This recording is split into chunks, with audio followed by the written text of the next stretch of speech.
이제 수능이 100일도 채 남지 않았습니다. 열심히 공부하는 것도 중요하지만 건강관리를 철저하게 하는 것이 시험의 당락을 좌우할 수 있겠죠. 특히 일교차가 10도 이상이 되다 보니 환절기 감기로 고생하고 있는 수험생들도 적지 않은데요. 감기의 한의학적인 치료와 예방법 알아봤습니다. 함께 보시죠. 환절기만 되면 어김없이 찾아오는 불청객 감기.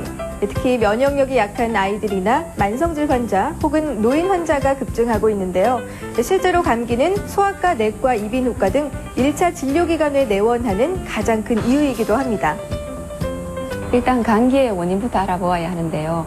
감기를 일으키는 바이러스는 200여 종류가 넘습니다. 이 바이러스들은 더위와 습기에는 기세가 약하고 추위와 건조에는 강한 기세를 떨치게 됩니다. 그래서 온도가 내려가는 환절기에는 기승을 부리게 되지요.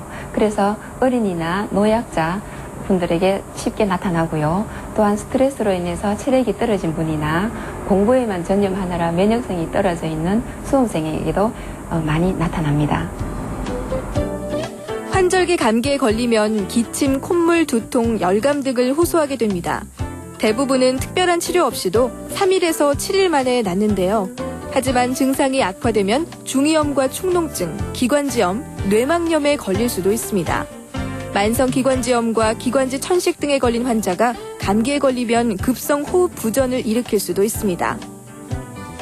양방에서는 감기의 증상 완화라든지 2차 염증이 생기지 않도록 합니다. 그렇지만 한방에서는 몸의 저항력을 길러주어서 감기를 이겨내게 하는 것이 주 목표입니다.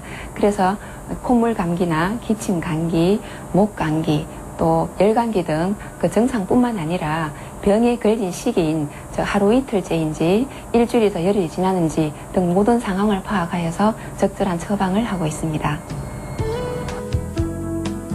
환절기 감기 치료제로 흔히 볼 수 있는 갈근탕은 주로 오한이나 발열을 막아주고 어깨와 목 부분 결림을 막아주기 때문에 초기 감기 치료제로 적합합니다. 한편 쌍화탕은 모든 종합감기약의 보조제로 쓰이고 있지만 음양의 화합을 이루며 기혈을 돕는 효능을 가지고 있기 때문에 과로로 인한 몸살 감기에만 사용되어야 합니다. 감기에 걸리게 되면 집에 있는 생강이나 파이의 흰 부분을 잘게 다져서 마시고 몸을 따뜻하게 하면은 초기 감기라면 약을 복용하지 않아도 나을 수가 있습니다. 기침 감기나 열 감기가 동반되면은 약 복용도 중요하지만 우선 목욕을 하지 않는 것이 좋고요. 그리고 충분한 휴식과 함께 담백한 음식을 골고루 드시는 것이 참 좋습니다. 그리고 그와 동시에 찬 음식은 가능한 삼가하시는 것이 좋겠습니다.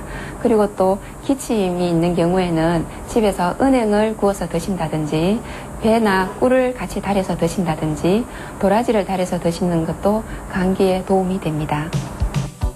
감기와 비슷한 증상을 보이면서 38도 정도의 고열, 두통과 어지럼증, 무력감, 설사와 구토 증상이 더해진다면 단순 감기가 아닐 수도 있기 때문에 반드시 신종플루 감염 여부를 확인해 봐야 합니다. 가벼운 감기 증상이 한 달 이상 계속되고 있다면 비염이나 축농증 혹은 폐렴 증상이 동반되고 있을 가능성이 높은데요. 따라서 감기에 대한 근본적인 치료로 환절기를 건강하게 보내시는 것이 좋겠습니다. 건강365였습니다.